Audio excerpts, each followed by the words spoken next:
Well, we will be talking security this morning, and we've got two gentlemen, as you may have seen in that welcoming slide. Retired Lieutenant Commander John Danjuma, former Navy intelligence officer, as well as retired Colonel Tony Nyang, former Army officer. Gentlemen, thank you for coming on this morning. We haven't seen the headlines today for those who were agitating or looking out to see what the presidency, what their views will be on the service chiefs. Now they have it. They say the service chiefs, it will be premature to sack them now. They're not going anywhere. What do you think of that? I think they are not sensitive to a person. The president is elected by the people, and when the people cry out, it is arrogant and insensitive not to listen to the people. And the excuse coming from the secretary to the government, it's neither here nor there. Which of them? The Secretary of Government. Yeah, which of the excuses? The excuse that you cannot remove service chief just like that. Something, people that are due to have left office almost months ago. Secondly, this, as has been said, and I've said it here, keeping the service chief is a breach of the Act. In other words, the harmonized terms of condition of service, if I'm not mistaken, section, I think either 809, clearly states. So, for the commander-in-chief, who was a former general of a disciplined force, to be breaching that is setting bad example. Okay. So the excuse given is neither here nor there. We'll highlight those as well to see if there's a breach. But what do you think? Anything wrong in what the SGF has said? In so many ways, yes. San Femi Falana recently said it's even a breach of the statutes of the established law. But for me, it's about the fighting spirit of our people, of the people in the war front. You know, if the morale is low, you are going to get the kind of results you are getting. I happen to be affected in the sense that I expected one of my classmates, at least, to be the chief of naval staff. So does that make you a little more subjective in your views? Imagine if I was part of the fighting force, you know, and my fighting spirit is dampened. True. And look at it as a collective. How would you present the kind of push, you know, that would give us the results we need? But who better to know whether, how to handle all of these matters regarding the army, better than the commander-in-chief at the moment? Because there are things known to us who are closer to the people, the grassroots, you know, the real people who fight, that are not known to him. For example, the point I was trying to make is he's been there. So he's expected to understand how all of these things work. This is the 21st century. The way of fighting criminality, the way of fighting terrorism and insurgency has changed. You have to come into the present 21st century to fight the dynamic, you know, crime and criminality changes per second. Okay. Do you think how about the current General Buhari who says that, well, even if we leave the office, he's the man right there, he's fighting, he's current. He says, even if you remove all of us now, it doesn't change anything. No. Are you saying if any, God forbid, of the chiefs, service chiefs, drops now and dies, that he won't replace the person, you know? So that's different. It's a natural course.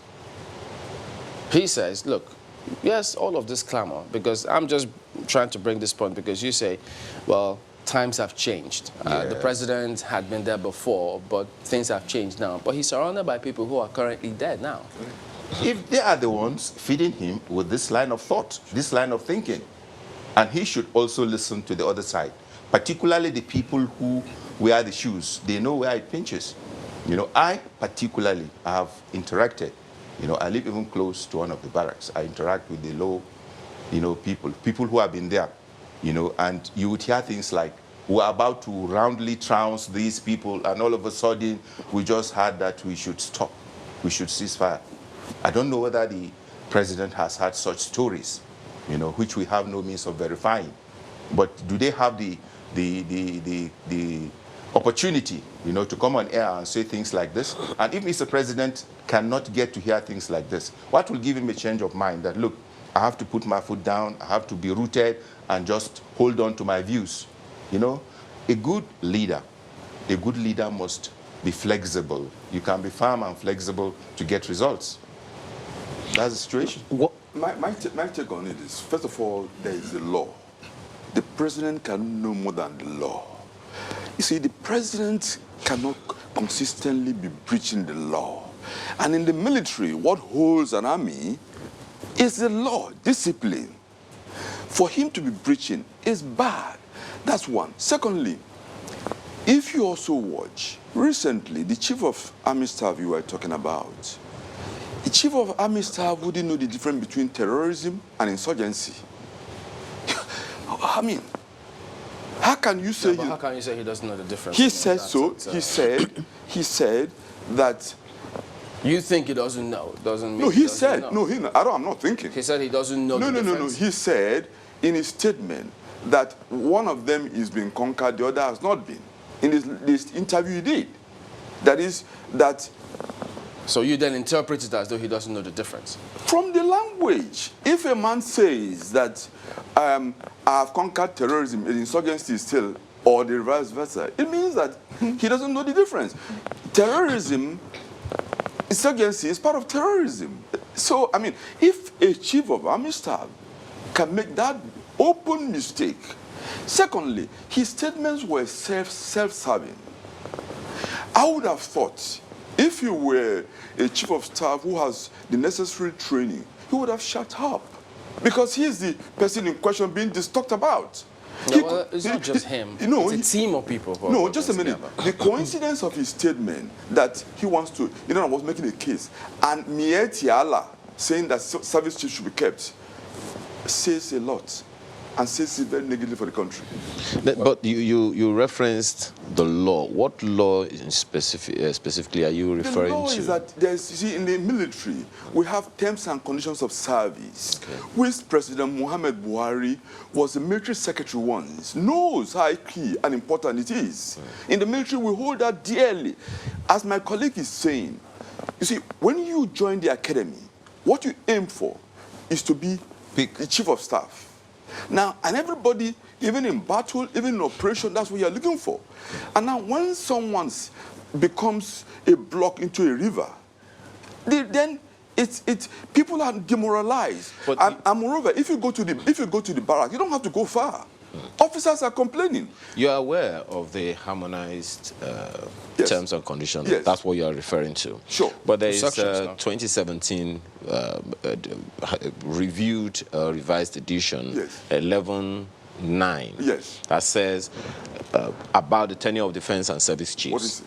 Says the foregoing notwithstanding, that is an officer appointed by the president, yes. and all of that can be renewed for another 2 years. 2 years. 09 says, that's 11.09 says, the foregoing notwithstanding, the president, commander-in-chief, reserves the prerogative to extend the tenure of a chief of defense staff or service chief irrespective of his age or length of service. No, I'm not sure what the practice and the norm. We've had generals before, Babangida, Abacha, all of them. But this was 2017 revised. This is what I'm trying to explain to you.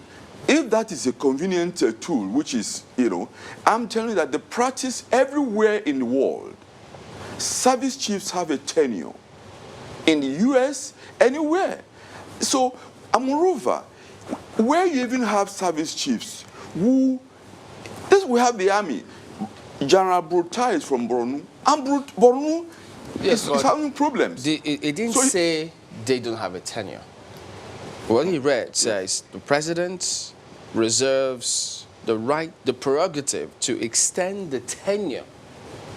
No. So they have a tenure. He can't extend the tenure. No, he has extended the tenure. He has extended the tenure. So is he going to extend? So clearly you're not happy with this law. It's not an. But the law is the law. No. You see, the law, this law you are quoting, what I'm familiar with, is that there is no condition that gives the president the right to keep on. You see, the thing is that there are good reasons for law. The law is made for the whole military. And the morale is affecting the defense efforts against the security. Officers are discouraged. So that means, correct, from what you're saying now, it suggests that when officers get the command to go, they go, but they don't really go. No. What I'm saying is Or that they disobey the orders? What I'm saying is that when you are demoralized, you can see in evidence in the way the operation has been organized. You can see what a governor. I mean, you've served. Yes. Both of you gentlemen, you served. When you're in that situation and you're demoralized, I thought there's an option. People keep going. You could be voluntary. They say, well, I've had enough. I'm bowing out. That option is there. No. The option is not there? No, it's not there. You have no. Is that correct, sir? Of you course. Can't say, well, you can voluntarily leave the army? No. You If can't do that? you are in the war front. No, not when you're on the war front. It doesn't have to be. I'm saying the demoralized person, you cannot suddenly leave. And let me tell you the difficulty the service I'm chiefs not saying have. suddenly leave. You can voluntarily leave the army. Not when you are in battle. Of course not when you're in battle. Look, let's be really practical. How can a soldier, because he's demoralized, just opt to go out of the service? We have people who have left the service. They applied to leave the service. What, No. But no, it doesn't. No, that's not the practice. In practicality, there is no way you would now say, oh. I'm not because- talking about those who have been deployed. Serving officers. There's several of them who have voluntarily said, listen, I want out. Of And course, they go out. you can if you want You to. can, of But course. now we are putting it in the context of the happenings, at the war front, where the action is. If you are to fight as a team, you have to present it's a teamwork. Yeah. So when that teamwork is broken, and probably that's why we are not getting the results we are getting. People are not fighting with the right kind of spirit, which is very important. And I also think that if you want to kill a snake, once you remove, why is it that the president of the U.S., why did he think it was good to take out, the head of a terrorist organization?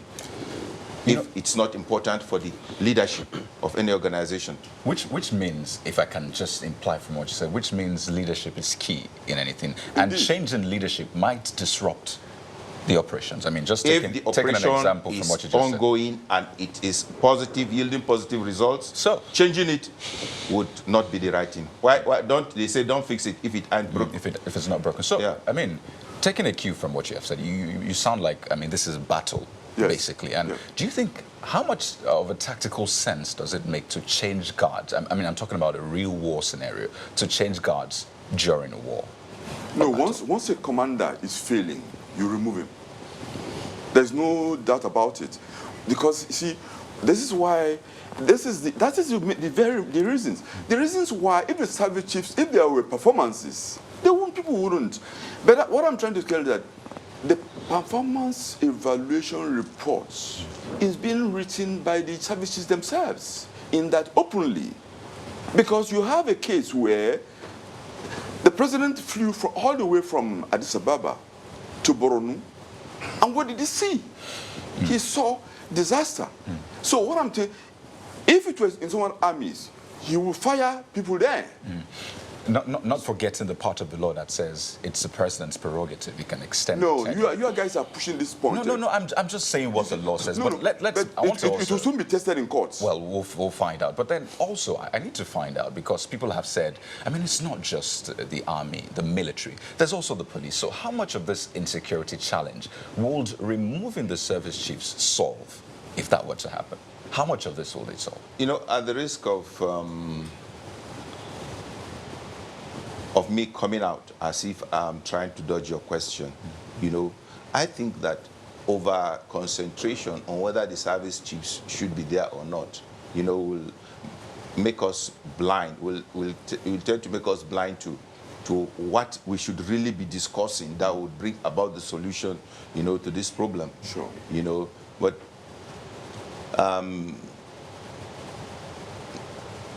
I think that what is happening is what the president said.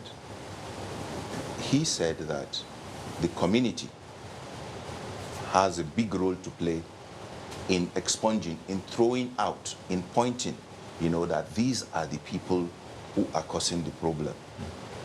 If you go online today, you will see that whether it's Hezbollah, whether it's Hamas, all the terrorist organizations, you will see their profile. You will see the leaders in their hierarchy. You will see how they became radicalized. You will see their sources of funding. You will see who trains them, from where, and that is completely lacking. And why is that? Because it is not intelligence-led. So that, in your opinion, is a crucial element missing in our fight against insurgency. Like you blindfold the person and ask him, you put him in a ring, boxing ring, and ask him to fight his opponent. He will just box in the air and probably even injuring himself. This is what you think, or this is what you know by facts? Please, can you tell me, is there any place you can tell us, because it's not supposed to be hidden, is there any place you can give us information about, what's the terrorist name again? ISWAP? Sorry? Shekau. Shekau. Are you talking about ISWAP or Boko Haram? No, Shekau himself, who recently, sent out a video challenging the chief of army staff, a whole chief of army staff. You mean that in all these years, we cannot trace where these people are? I think something is not adding up. Right. They use telecoms equipment, which can be tracked, right? About 2 years ago, I think today, Dapchi, when the girls were returned, they came in, they brought in the girls. You mean that you could not, track them? You could not do something about their movement? Are you suspecting some underhand play here? That's, is that what you're saying? Someone said, Frederic Bastiat, the great French philosopher many years ago, he said, when plunder becomes a way of life, those who benefit from it, they will create a legal code, to authorize it, and a moral authority to justify it. If people gain financially, there are people who gain. And there are also those to kill that element, The tendency is to follow the money. Right? There's another thing that the president had said, and that's been more than once. He's talked a little more frequently about the need for interagency cooperation.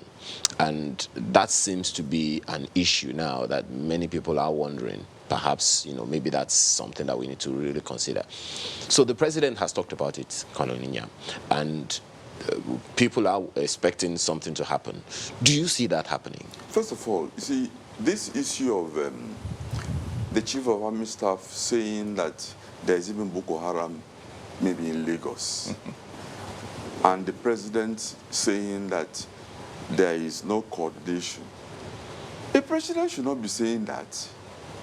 What has he done about it? Even if that's the case? If that is, it shouldn't. Even if that is the case, what you should be saying, we should see what he has done, the actions. You see. What do you expect him to do in that case? Just a minute. What I'm saying is that I have said it over the years. There isn't a structure there isn't what is called the highest command structure of decision making. It's lacking. And people don't even know what it means. You see, there are 3 levels of command. There is the highest, higher, and high. Now, at best, is the higher that we're dealing with. The highest, which is the president and his National Security Council, there is a lot of problems. That's what you see in the fight between the NSA and the Chief of Staff. Here, you find that there are 4 things I would say at play.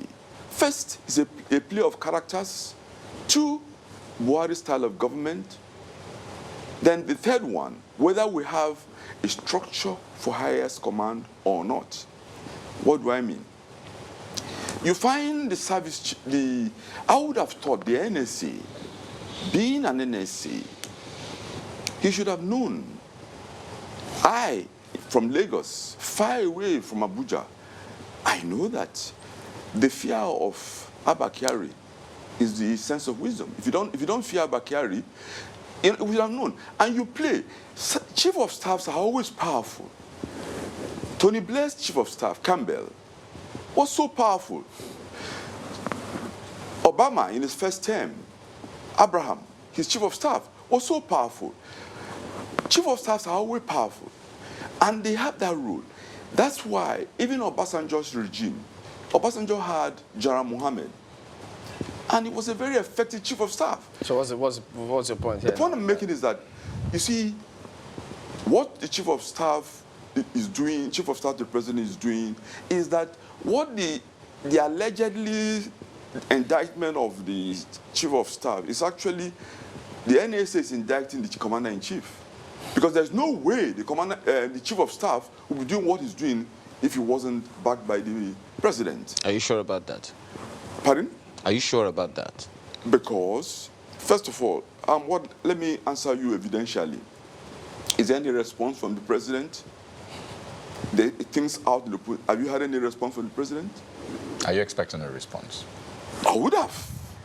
So the fact that there's no response means that there was an indictment. And I would tell you, the chief of staff is strong. And it has to be. Because now, the chief of staff, like I told you, the president, the other point is that the style of Buhari's government, right from when it was the GOC, I worked with him, we had a Colonel GS called Chrissy Bokwe. He was the strongest man. But you know, Colonel Yam, what you heard and what you're basing your conclusions on, yes, is just this little piece of information that's out there that broke a couple of days ago. Which one? What you're basing your conclusions on, no, about certain indictment or not indictment, is based on this letter. No. What are you basing it on? No. What's this indictment about? No. I would go. No, not what I'm basing. My statement is this. Remember, this is not the first conflict between the agencies. Between the NSA and the chief of staff? No. Don't put That's what I'm talking about. No, I'm talking about. No. You talked about the NSA indicting the chief of staff. No, I'm talking about. That's my question. No, I'm talking about the lack of structured decision making. Okay, I hear you now. Now, what did you say about the indictment? What did you predicate your indictment of? You said the NSA indicted the chief of staff. Yes. And I'm saying, okay, upon what basis? How did you come to that conclusion? Isn't it based on this letter that was being spoken about? Yeah. The letter, and of course, this conflict between the NSA and the chief of staff is not just now. It's been there. Yeah, but how do you base your conclusions on just that piece of information? Because the memo that is in circulation, was there any minute on it by the president? The processes that some of these things happen. So maybe that might have been the first stage of the memo before it gets to all the other processes. We don't know, but it's just how we come to conclusions. That's what I'm asking. From your perspective, does all of these things have any direct impact? Can we actually say these all have direct impact on our fight against terrorism and the security as it's playing out in the country? It's as simple as saying that a house divided against itself cannot stand. If at that high level, the brains, you think with your head. If the head, cannot really be coordinated, then you can only expect the body to be scattered, And I just feel that what we should be discussing today is know your enemy. When we came in, what we had was the top-ranking army officers telling us about their plans, about how, the road should be closed, who should close it. The chief of air staff came and was telling us, it's now in the air. It's now public knowledge what your plans are, what you intend to do.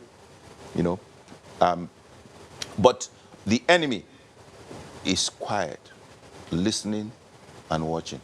So I think that one thing we should do is, have you noticed that whenever the top government officials, functionaries say, oh, we have done this, we have bombed them, immediately the following day, you would see a result. They would go into a village knowing fully well it is not protected, do damage, stay for hours, and come out. So All right. what I think we should be What doing- we are actually discussing is how to improve security in the country and get better results. Yep. So it can't just be know your enemy. There's much more to security than just knowing the enemy. I think You're giving it to from a military perspective. I understand your point. No, you Don't didn't. worry. If you We'll understood. get to break now. We'll come back and get your thoughts on this. Stay with us.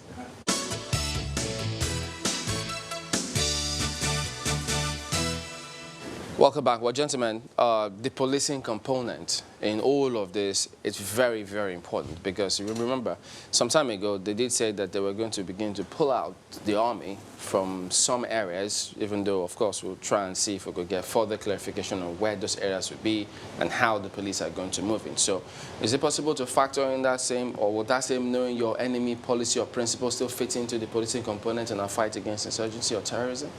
Of course, the fight against terrorism is actually supposed to be the police fight. How do you mean?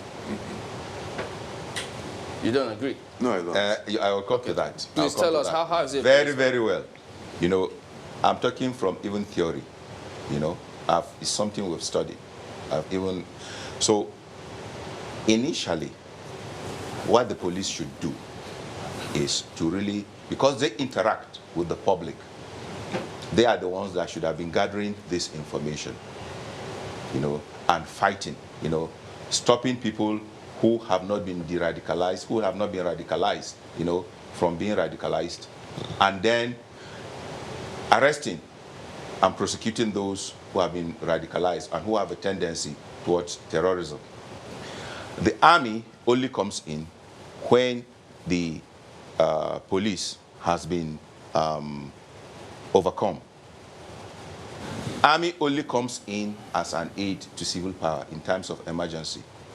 So I am not actually saying, terrorism is actually to be fought only by police. Actually, terrorism should be fought by everything that you have, whether it is police, army, DIA, NIA, and everything. Do you still disagree? No, I first of all, we're mixing up two things. When we're in the academy in training, we're trained on how to deal with cases like riots. Then when the riots gets out of hand, the police calls the army in. What we are talking about is much more than that. You see, even in the Civil War, in Gowon's time, it started as a police action and then became a civil war. Once crises go beyond what is called low-intensity war, it goes to high intensity. It's not more the police rule. The police are there to come in to keep the order of a place you've captured. Not for the police to be dealing with armed insurgents. And one mistake we're making, just as the word, they use this word bandit to cover everything. We are dealing with people who are soldiers, who were trained and well armed. They are not the type the police can deal with. You need the army to deal with. The problem we have is that the army is too small for a country of 200 million. As is said by Senator Ali Ndume, which comes from there, and I listened to what he said. The army, 30,000 in Northeast, is too small. He knows, when we do operation, we always go 3 in 1. In other words, if there's enemies 1, you have to have 3 people taking the enemy. In this case, it's the reverse. So that's why we are not conquering. If we had the appropriate strength of soldiers and following what is called the proper order of battle in the Northeast, we would have finished the war. But is it a question of just, manpower? Because some people also point to the talk about, equipping them appropriately. Yes. And you recall the case of the soldiers that were court-martialed, saying that, we didn't get enough equipment to face these people. So before we even talk about manpower, which is a major issue, are we adequately utilizing the manpower we have in terms of equipping them, getting them the best things that they need? The manpower problem is manpower goes with the equipment. You are right, the equipment they have is poor. You see, when you know the terrain, Because I've had units in the Northeast, Bama and places. It's a place that every place is a road. It's not like in Benin or in my place where there are roads and there's forest. So, in other words, troops can move anywhere. The enemy can move anywhere. So you need really to dominate the ground. That's the training. And to dominate the ground, you need soldiers. Then soldiers. The soldiers you have, the guys there are doing the best they can. And this is where I think is a failure of policy. And this is what goes to the president. The president should have realized that he needs to declare war, mobilize Nigerians, as Gowon did. You see, the civil war was finished in a short time. This is going on for over, this is 11 years now. And we are not declaring the war. How do you mean mobilize Nigerians? No, you have to declare war and then mobilize, and then you have an appropriate budget for the war. And then mobilize Nigerians. In other words, Nigerians, you will now find people being trained for 3 months, sent to the war front, 6 months, and then with that, you will have the strength and the manpower, like it was done in the Civil War. So a lot of solutions have been put out there. You can comment. We have to get this thing very clear. If you send, they say the police is supposed to protect you, and the army is supposed to fight your enemy. If you send the army to do police work, then you are likely to turn the hearts of those people against the army. What a policeman is trained to do, for example, is to enter into the community and befriend them so as to get information from them. If you send in the army and the army goes in and treats the people like the enemy, you are going to get the results you are getting today. That is why the Chief of Army Staff, for example, said that he even accused the army that the people who are sabotaging the job are the armed forces personnel themselves. And even Mr. President, on the other hand, is accusing the communities. So if you really want to fight this terrorism, you have to get the people on your side. Get them to see that you are their friend. As of this moment, they see the government as their enemy.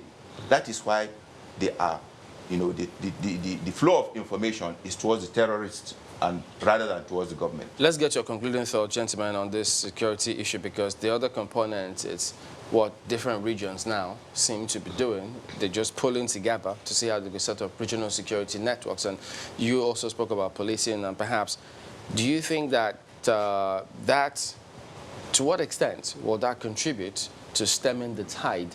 And who knows if it will have any implication on this one? Or is the community policing principle and objective going to subsume this one?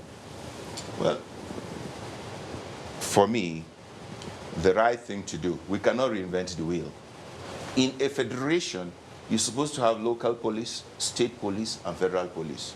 If you have one single line of policing and it is not working in an environment that is dynamic and changing and criminality is increasing, then you are getting it wrong. Yeah, but is there not a need for all of those regional security initiative or state security initiative? I think it's a backdoor way, of going about getting the local, state, and state police. But it's a back way. Yeah, okay, let me just a minute. Now, if you guys, can we see that slide again? Now, if you look at what states are doing, look at that list. Different states have one form of policing or the other. Yep. So, isn't it clear that we do have a vacuum? There's something really needs to be done. Nature of horse, yes. So that's why these things are all there. Yeah, it's excellent. It's an excellent move by the Southwest. Let me tell you, they are a highly intelligent set of human beings, and they know that there is no law to prevent you from defending yourself. So why don't we all go for state police then? Just a minute. The time has come for it. Just a minute. We'll make two things. I'll use two examples to illustrate what I... First, the Inspector General of Police went to the Southeast and had a meeting on community policing. And the communique that came there was such that left some doubt. But I think when it came to the Southwest, the clarity was, during the briefing, after they all finished, the Oni of Ife made a statement, Amatekun still stays. In other words, Amatekun is not a substitute for state police. Amatekun is like National Guard. In other words, they are there to do what the police or army cannot do, which is they are there to take on irregular forces. National Guard? No, National Guard. You said they're there like US, the National like Guard. US National Guard. The US National Guard. No, Okay. Yeah, the US National Guard. Because that's How not does it work? No. Yeah, okay. The US National Guard, don't get the word. It's a state thing. It's a state. It's not, it is used in the sense, what I'm saying is that the Amatekun is going to come in like the gendarmes. In other words, they are irregular soldiers. Are you part of the committee over this? Pardon? Are you part of the committee forming all of this? I'm not part of the community. Because, But I mean, some of the objectives that they spoke about, Yes. none of them mentioned this Mention what? National Guard scenario that you were talking about. National Guard is And they said that just to support the just a police. minute. National Guard is a civilian part-time soldiers in the US. They are civilians. Amatekun are civilians. National Guard are homeland security. Amatekun is a homeland security.